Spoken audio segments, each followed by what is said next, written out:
Welcome to Create Before Consume. The main key point here is to just try to relax. It's our first podcast, so it's a little bit different here. So yeah, kind of excited. So cheers first. Yeah, cheers. Thanks for doing that with me. Definitely.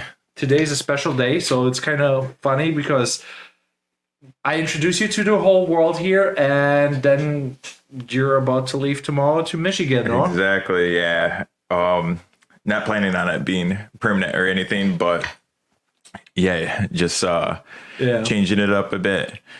It's quite interesting because we met first I should start how we met, and so like he said, he's doing video, and because you do video, we met at an event where we both were hired and we both did not know we're actually shooting the same thing. And it was kind of weird, when you get hired and you're like there with your gear all geared up and you're just like running around trying to catch the performance, and you see other guy there. So what did you thought? Yeah, that was funny. Yeah, we both hired to do the same thing, and then you're always like kind of getting an idea of what's going on with the other shooters there, and that's where we initially met. But the funny part of it was then we both got hired to do this next project without knowing it. But then and I was like, okay, I guess I need to figure out first off, when I do an event and there's another photographer, videographer, or whoever is there, I'm trying to network, so trying to make them connections, and basically you never know, if you need another person later on, or, it's always beneficial to grow your network, and always, sometimes something good comes from it. You definitely have brought all the creators together. And that helps a ton, just having that network of all the other people who are interested in creating things. You can bounce ideas off of each other, start getting all sorts of ideas that help you progress. And on like I said, we just met like that. But Jonathan, what do you actually do? You said you do video and photo work, but if you would be more specific, talk a little bit about you. It's always a combination between, I've been doing events, promos for businesses, and mainly I would say I specialize in editing, really getting deep down into video edits, and that's been I would say where I spend most of my time is editing in front of the computer afterwards. But how would you describe your style? I could do it, but I don't want to do it. Right. I want to hear what you have to tell the world. How would you describe yourself? Because we did the same event, and it's kind of interesting. I made an upload. Like we said, we got hired for the same thing. I had offered 2 videos, and you had, I think, 1 video at the time there, but we shot the same thing, and everything turned out kind of similar but different, so I think that's kind of a neat thing, you know what I mean? It's right. Well, things just kind of led where it started going down this route of my niche ended up looking like it was mostly doing performance artist work and different events that had performance artists, and it kind of just ended up being one project after another in that way. But I wouldn't say that's my specialty or niche I want to stay in. I definitely am trying to turn the route and just do things that I'm interested in, which is as we started working on graphics and working in Blender, that's right up my alley. That is actually bringing me to a point too. It's kind of crazy because you kind of sparked the whole thing. I'm just okay, I want to be a creator, and do YouTube videos.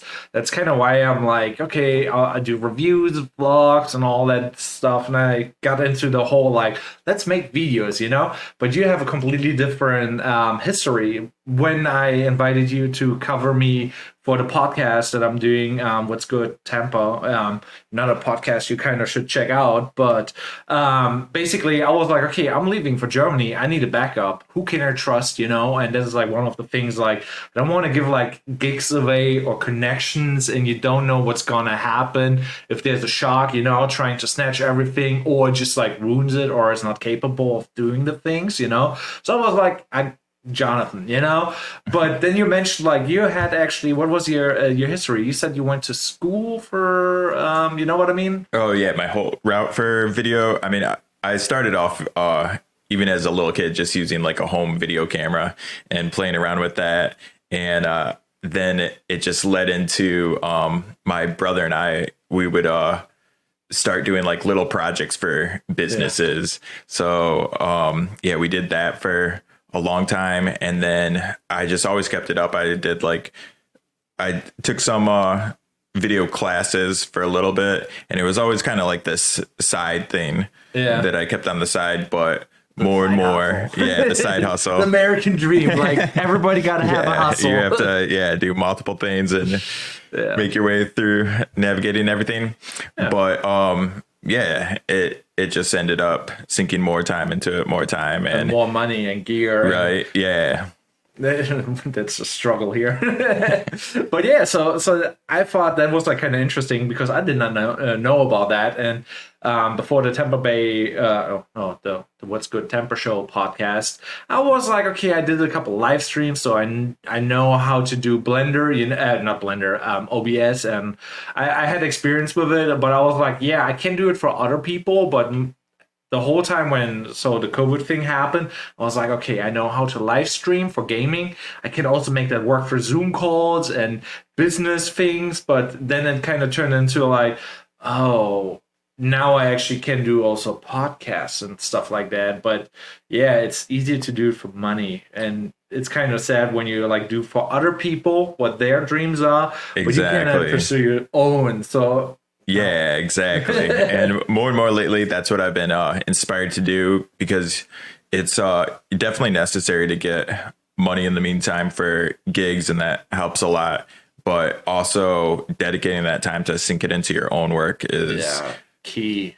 Yeah, so important. Yeah, you basically like, if you don't build your dreams, you just help other people build their dreams. And it's kind of like a sad thing, because like it was kind of crazy after we basically shot that same event. And I'm like, I want to meet this guy. Let's see what he's about, and if he got hired, how much he got paid, and trying to figure out what's going on. You remember when we met up at that pizza joint, and I'm like, hey, let's meet up, and let's make connections, see what's up, maybe do a collab together or whatever, or shoot events together, and trying to like fix each other's holes that we have, like everybody knows something that you don't know, and if you hang around them, you kind of absorb a little bit, and it's like a win-win for everybody, Like you cannot talk to a person without learning something. Right. And I have you to thank for that. Definitely. Like you've brought all sorts of people together. And a lot of times it's easy to get stuck in your own route behind the computer, kind of isolate yourself, see other people as competitors. And you just brought that network together. And like you said, it's a win-win for everyone. It doesn't. What I found was like what I was like trying to get at was like it was kind of interesting because you were building other people's dreams basically. And after I talked to you, you're like, yeah, my brother is like a developer for games, and then you have like a big YouTube cousin show shenanigans thing. It's hard to describe, And then you talked the other time like you helped a fitness trainer doing videos, and now he's at 1 million subs. I'm like, dude, I'm like in my bubble trying to build my own thing, and I don't even know what other people kind of do. Like I know some people that I like what they do, and I always support people, but I'm like, gotta build your own thing, And I'm like, dude, everybody's successful doing shit, and you just enable them. And I'm like, dude, you gotta get on that, Yeah, exactly. And so that's where my head's at now. I've had some examples through my family. Like you said, my cousins, they just kept going at it. And for like the longest time, just saw them like nonstop going at it. And it can be like so disheartening to see the numbers might not be there for like the longest time as far as so what is like your, like, if you would put a number on years on that, because like it's kind of interesting. Like I'm like, okay, I'm doing YouTube now since like over 10 years, but not really like all passionate and extreme. Like extreme, I'm like trying to do it since like 2 or 3 or 4 years maybe. Beforehand, just dabbled, you know. Right. But what is the number of years you would put on, like, let's say all the people you know who succeeded, and made it? What you talk about in years? It definitely depends on how dedicated you are to putting in the amount of work necessary. Which so for them and my brother makes VR games, and he ended up getting a really successful game, Jet Island. But pretty cool. I tested it. Both them and my cousin's YouTube channel, The Scories, I just saw them going nonstop every day, like just every day putting in that time. And so if you do that, you know, it's hard to put a time frame on it, but it could be like, so it's like work related. How much years? Yeah, it's definitely work related, but no matter what, it's gonna pay off. Yeah, like unless you give up early, right? Like, it can happen too, because like I was at the point where I'm like, okay, I'm doing this YouTube thing for a couple of years, and in the beginning it was like, okay, you only need 100,000 views, and that will be somewhat roughly $100. Then you can get your AdSense money after you made an account with them, and you get paid. And that's what you could do really early on. And it's like you could have 100 subscribers if you have the SEO right and you have enough views. You just get a paycheck there, and it's really motivating when you're a beginner to see money early on. But if you're like doing it for the money in the, you know, like, then it doesn't go the right way, because you're trying to like, how do you play the system, instead of versus I'm trying to do what I actually like and love. Exactly. And that's what you and I have been talking about. It's like you can do the thing where you're like, all right, I'm going to go full time into this and just nonstop. Yeah. But if you don't already have something kind of steady that's keeping that stress off you, as far as bills and everything like that, then I feel like it can be pretty risky. Yeah, but it really is. On the flip side, like, that's kind of like also my story. Like, I was like, you got to build that runway, you know. If you have savings, the longer the runway, the more attempts you can take, you know, to take off, basically. Right. You know, that's a good way of putting it. But I tried it a couple times, and my runway is really, really long, and I'm just like, is that really my thing, or is it not my thing? Because like, it could be like that you're just like unable to adapt and, you know, say this is now a thing I should pursue, or you're absolutely not the right fit for it, you know, and you just like waste your time, kind of, sort of, you know. Right. Because some people, certain things come easy to them, and they're just like, oh, I just started my YouTube channel, and 6 months later I'm verified, have 1,000 subs, you know, and you're just like, huh? You know, so it's like kind of weird where the grind meets like talent and and self-awareness. Like, so now I'm always thinking like my stuff is terrible, and I'm cool with that, but I want to learn what is wrong, you know. That's my mindset. Right. Yeah. And I think that's definitely each time you're working on something, you're going to build skills that are going to be useful in all sorts of different areas. But that's been the struggle for me, is finding that like niche.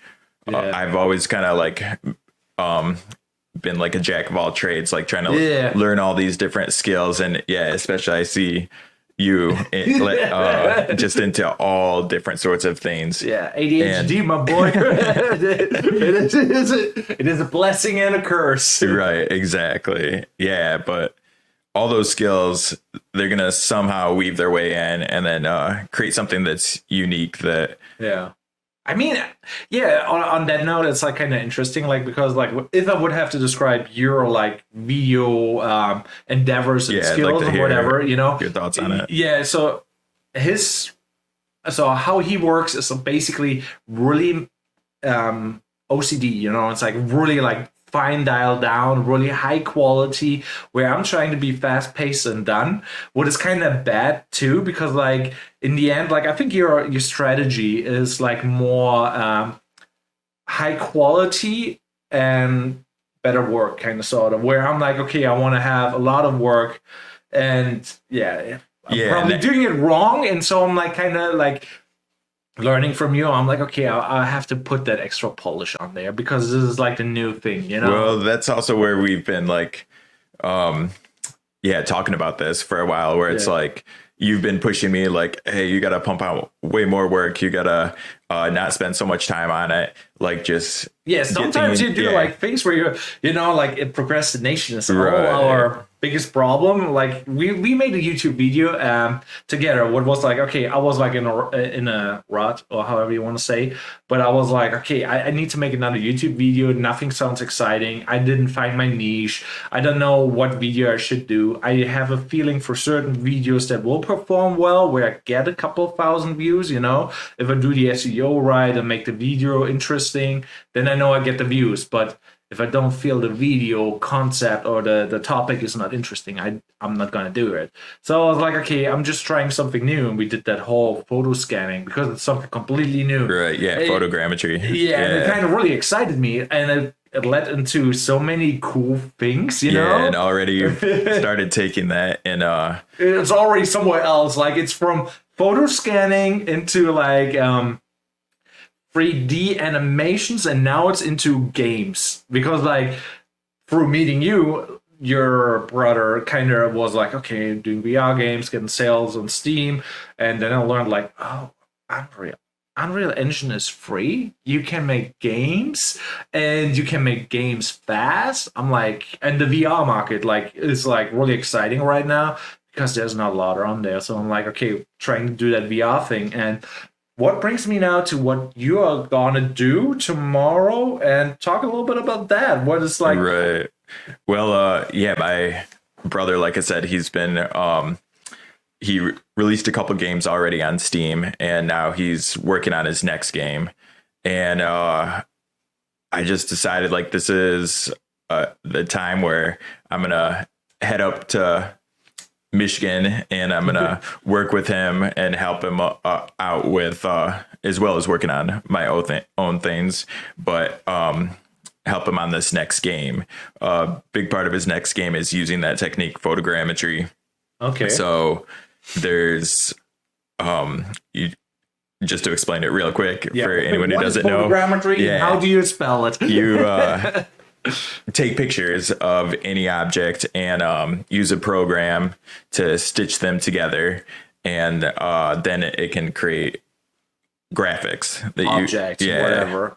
Oh, now I'm just remembering what I forgot, because I wanted to say we both did it. You know, you inspired me to do something new. I was excited, and I made a YouTube video, and I probably took me like 4 days or something like that.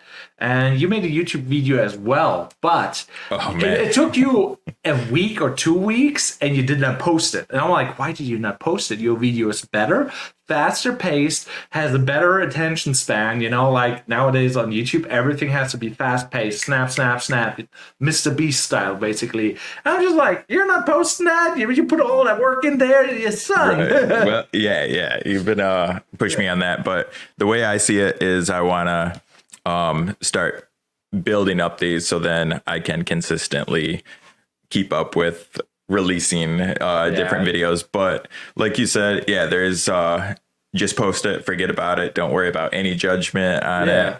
Get the reps in. I definitely see that is important too.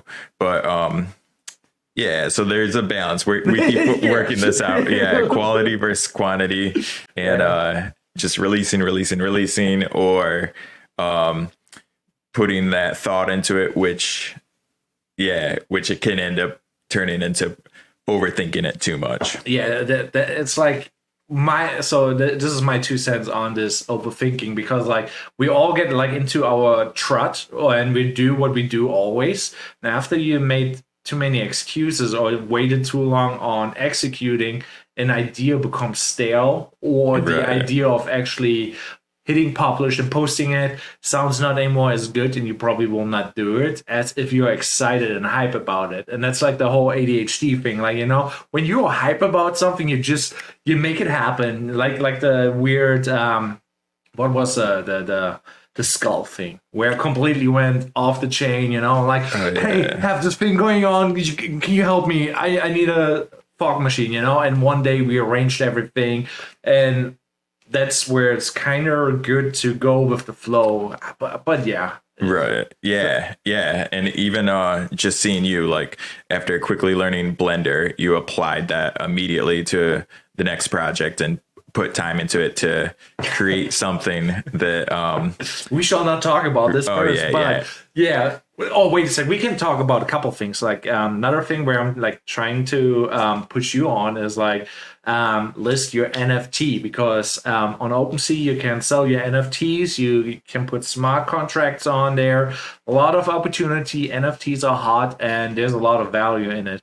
But like for myself, I'm just like, okay, I listed my first NFT. I learned so many things. Now I did like actually 3D art, and obviously I'm not the best. And sometimes you don't need to be the best to just like produce things if it's still better than other people's stuff. Right. Yeah.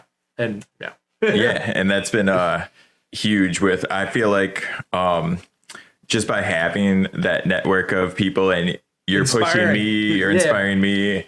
I can inspire you on some things, or share what I know about it. Now you're leaving.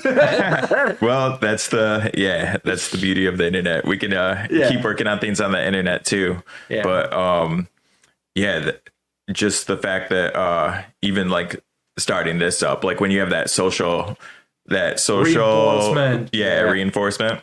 After you announce it to the internet, by the way, it's really hard to skip out of it. So what were you again announcing that is going to happen when you go to your brother relating YouTube? Okay. Yeah. So I'm putting it out there. We're going to be cranking out videos, plenty of videos. He's been stuck in a place too where overthinking it too much and not working on the important stuff, like releasing little snippets, motivation videos. Yeah, everything's kind of been put on hold as he's been working on games, and I'm just gonna go there over the holidays, and we're gonna just crank out as much material as we can. And give him a shout out. What was the YouTube channel about? Not that I'm like giving shout outs, but it's Master Indie. Yeah, indie, like indie games. Like indie games, not like I spelled it, indie. Yeah, the German accent kind of makes it a little bit tough sometimes, but yeah. So putting it out there, you should see. I'll be up there, driving up there in a couple days, make it there, and then so wait a second. When can we correctly see like your first devlog, or however would you say it? Oh, yeah. Well, give me 1 or 2 days bonus, know, whatever you think right now, because it always takes a little bit longer. Okay. I'm going to put the pressure on this. I'm going to say 1 week is when you'll see an update. Yeah, and that's some pressure. But let's say 1 week and 2 days. So basically, that would be, I want you to try it on that day, and then it will nag you. Exactly. Yeah. So, definitely get a hold of me. Yeah. Bug me. If you don't see that, then I got you. Yeah, time to. This is my thing. But now it's time to just kick it into full gear. Yeah. I mean, it's like one of the things like you would say, like, oh, it's just a YouTube channel, or it's just like this, that. But in the end, like what I saw is kind of the whole Mr. Beast thing. Like you can sell merch on freaking Walmart. You can build a burger chain. Like it's like kind of crazy when people are like, oh, YouTube, No, YouTube can be like a giant thing. Even like a couple hundred views can get you like $1,000 if you make it right. It's like you could have like a sponsor deal. Yeah, you can sell your own products. You can, by the way, buy my merch here. wait a minute, buy this here. This is a lens holder, perfect for Christmas gifts for photographers. Handmade with my 3D printer. Yeah, all your 3D printing stuff is really awesome. Yeah, I'm a little bit too spread thin, but yeah, we can't have everything. Well, yeah, that's how it goes. I mean, that's where, like I said, you've introduced me to multiple people who, even if you don't think it's big right now, they just keep putting in that dedication to it, and all of a sudden it has no choice but to go somewhere. Yeah, it's like it's kind of like there's like the butterfly effect, you know. You do a little tiny thing, you know, and then something big happens. But it's sometimes weird, you know. You meet a person and then you're actually like, oh, I learned something new from that person, and now I can charge like a couple $100 more or thousands, you know. Right. Or I learned a new skill, or it's like you don't know where that leads, you know. It's like it's just like the tiny things sometimes have a big outcome. So I'm like always like open, hey, let's collab, let's you know, and I'm usually very honest. Like I had the other day a guy like contacting me and he's like, hey, can I do some video work for you? I just need some footage. And I'm like, saw his editing. I'm like, the American way of doing things would be like, hey, yeah, sorry, I have no time, or just, you know, ghost them. And I'm a little bit too direct, which is kind of bad, you know. No, that's actually really some people good. Don't like it though, you know. Well, yeah, it's the like the tough truth sometimes, but that's a way better approach. I mean, there's far too often like you have social media and people reaching out through that, and you think everything is cool, but it's not. Right. And you're just like, oh yeah, I don't know what's going on. Something is wrong, or it's just like the market. Yeah. In the end, like if you have fire stuff, you know, people want to have it. You know, it's like you can't sell yourself short at all. Yeah, but on the flip side, like it's also like you cannot be like delusional and be like, oh, my stuff is the best. Right. You know, like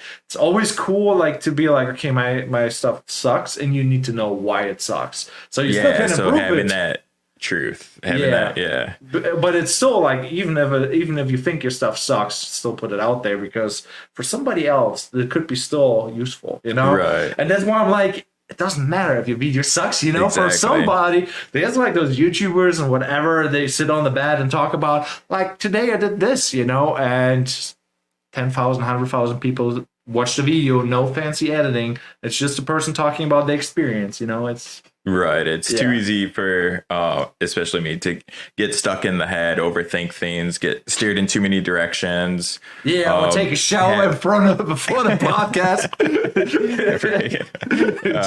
Just kidding. Yeah. But yeah, having you know, like someone can. You can always have these people that are like, I want you to do this. I want you to do this.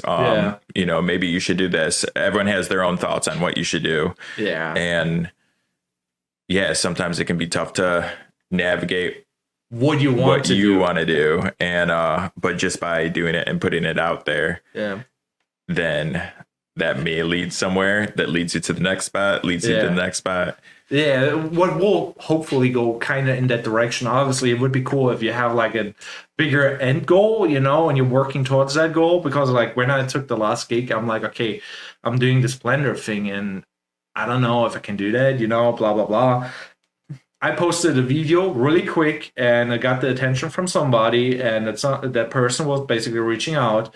You did a really great video that you posted 4 months or 3 months later, I don't know. So, you know, and I'm like, could have been you, you know, and, you know, it's like. Exactly. It's a weird thing, but in the end, like, hopefully that leads to your end goal or to, like, luck. I don't know. Like, yeah. I think, like, even if you don't know what you do, it's better to do something that is exciting to you, kind of, you know? Oh, yeah, definitely. Because it's really easy to be like, oh, I don't know what to do, and now I'm doing nothing, or doing something half-hearted, and you could have created a bunch of little seeds somewhere else, kind of. I don't know. Right. But yeah. Yeah, definitely. And that's where, just that combination of you still have to find a means of getting that bread. Yeah, getting that money. And but then at the same time, you don't want to be like, oh, all the money's here. Yeah. But I actually don't like working on these projects, and I don't want to box myself into this is my niche. Yeah, like for us in video, it's like there's a lot of money in wedding, you know. Not everybody loves doing wedding because they're high stress. A lot is on the line, you know, but the money is good because a lot of things are on the line and people trust you, and you have to have everything doubled up, double the SD cards, you know, and be safe and all that jazz, you know, have the right gear and just prepare for everything and just have a one day high stress, but obviously this is not what will fulfill you, for at least for the most people, you know what I mean? So Right. so it's like kind of cool. Like YouTube is like for me the thing where I'm like, I can make passive income, you know, like after I got my first $100, I'm just like, what? I have 100 subs, got $100 for like doing weird videos where I film random stuff like ants on a table. I poke them, 80,000 views, and this is like $80. Right. And I'm just like, oh, and there's people with 10,000, 100,000, millions of subscribers, and they just kind of do what they like, and people living through them their own dream, kind of sort of, I guess. But that would be nice to have, and I'm fine with $1,000 or $2,000 per month for the moment. Right. You know? Yeah.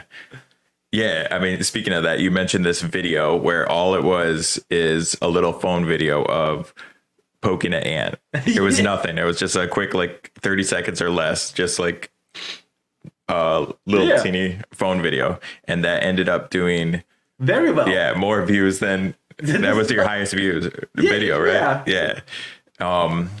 But yeah, so you never know, and you can't get like down about overthinking about, oh, the views aren't picking up here. I don't have all those number games with the likes and everything like that. It's better to just like don't care and shut all that off and keep going at it. Obviously, if you have a clear strategy, like now I have to throw Austin out there. Tampa is live, you know, like St. Pete base here, or Tampa Bay.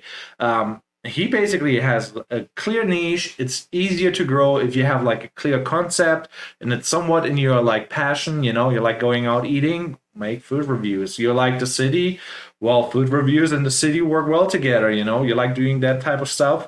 Man, people will watch your videos because it will be helpful for them, but it's harder to grow if you have like 20 interests and none of them kind of overlay too much, you know? So I'm like, I think you start spreading yourself too thin. Yeah, but I still think as long as you're persistent, you still can grow. You know what I mean? And, but it will just take longer. Yeah, but yeah. So I'm like, let's do shit. Exactly. Yeah. Can you do me actually a favor and hand me another one of the? Oh yeah. Yeah. So you're leaving tomorrow, and that is like kind of a big bummer, you know. So you're actually you're the second person that I lost. Like I lost Adam Barefoot. Like he is doing some really cool video work as well, you know. And he has like a ghost channel. He's actually really good on YouTube.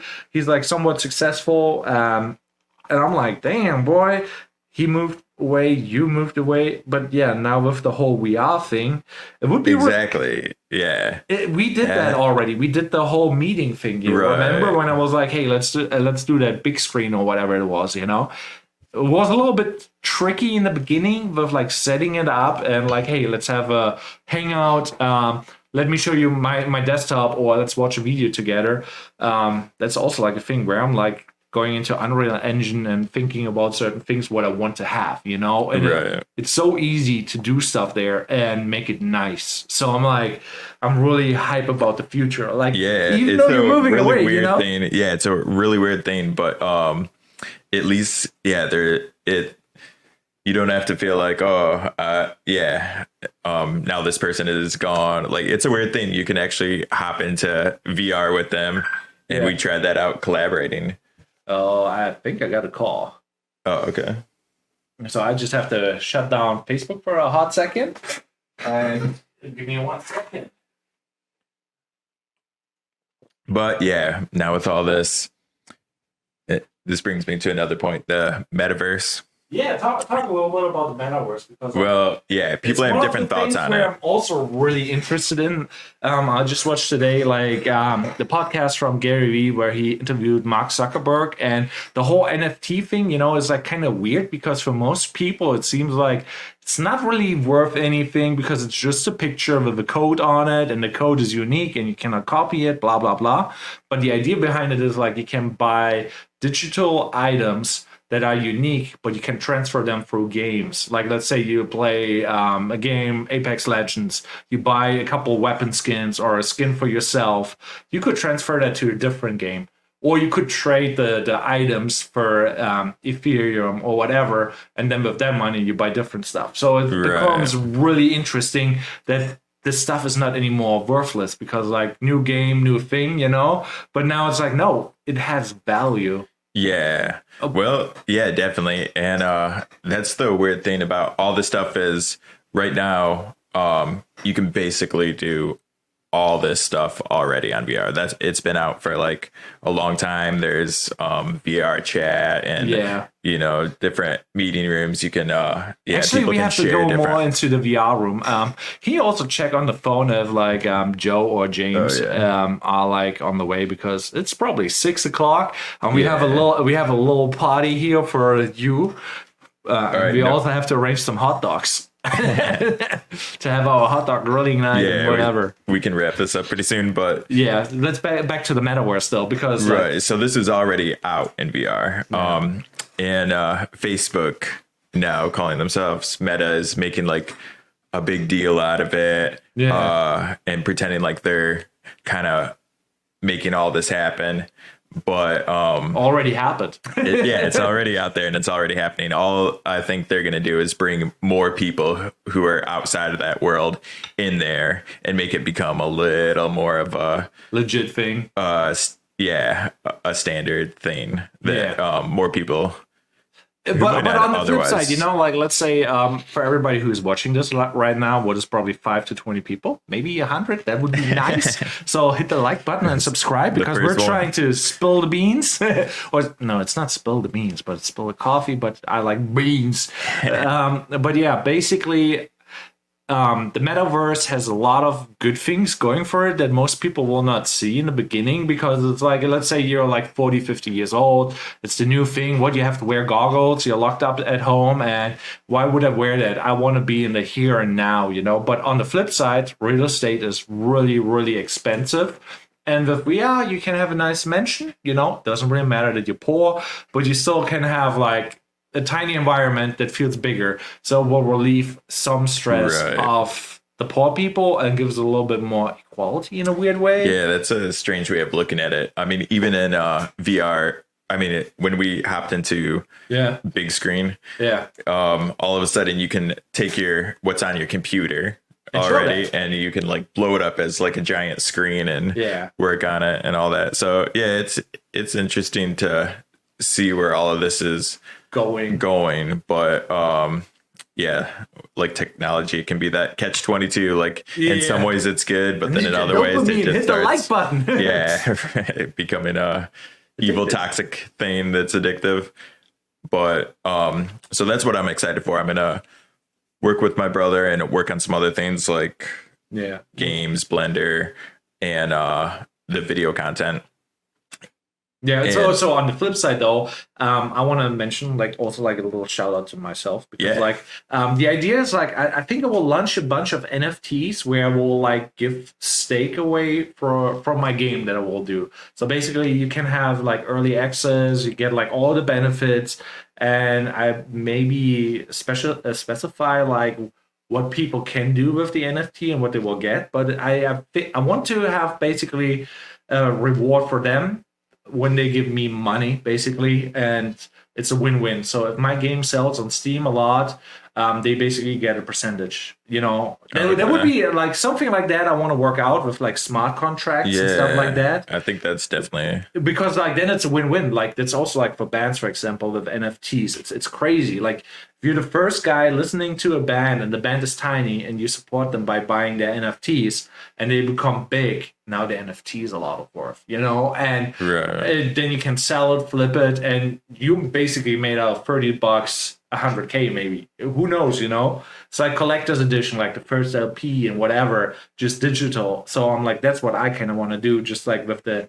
game that I'm trying to do. And let's see where we're going with that. Right. So maybe you should do that too, like I'm not saying don't do it, do it. All those win-win situations where you can kind of network and feed off of other people. I mean, every single person that you end up bringing into a project, it's just gonna bring in their audience into your audience and your audience into their audience, and it's a win-win. Yeah. And I think like so that's also like another thing when I basically met you, it's like you can see everybody else as a competitor, and you can be trying to be like, oh, he's stealing clients from me, or hey, this is going on. But that's like a bad way of looking at it. Yeah, Like let's definitely. say let's imagine we would have chosen to be different. Like Right. That first day we both saw I'm each like, other hey, as competitors. We're on the same project. yeah, and I'm like, okay, this guy, like, I'm gonna compete on you with price, for example. I could have done that, like, let's be like, oh, I'm going lower or whatever, and just like be really like, let's say, toxic, we would have not met. We would have not created those Blender shenanigans because you thought about doing it, but you did not really actively did a lot of it. So in the end, this was more beneficial for everybody. So it's like, if you do win-win, you always win. It sounds dumb. Exactly. Yeah. It sounds really dumb, but it is what it is. You know what I mean? Right. Yeah. And once again, you're the king of the win-win situations and finding a way where there's always something that's beneficial to everyone. Yeah. And it's not so. On the weird part is like some people who are really quiet and don't say a lot, they don't reveal a lot, but that kind of means like they have something to hide. And then like if somebody's very quiet and he's kind of somewhat successful, and he doesn't want to tell you too much, then you kind of like, is this guy a shock? Because like, you still always have to watch out, definitely, and keep your guards up with if it's gonna be someone that actually will steal stuff, like let's say intellectual or whatever, or physical. But on the flip side is like also like if you talk, you always reveal something. Like you tell people what you do, what you did, whatever you say, you reveal something, what is kind of scary, like you could go now on Facebook and double check certain things. Did he actually know this guy? Did he not do this? So whenever you say something, people can check on it, and some people do because there's always a hater. And then they're just like trying to roast you, put you on the spot. But it's just like, that's like how you can spot like, I'm most of the time you can tell when someone's authentic and genuine person, or they're just completely trying to fluff everything. And well, we all got to fluff a little bit. On my 1 million sub account here. The cats invaded the damn property, and I basically got like into real trouble here. So we had a cat fight outside, and not good. So I basically have to. So on this note, I just want to formally thank you for basically watching this podcast, and also check out my Etsy store, check out my guest's Instagram. Read the description down below that you can see and find more about this whole podcast. Also, hit the like button, subscribe. I don't know if I will make a separate channel in the future for this. I will see how this is going. So your feedback is highly appreciated. Please have a blessed day.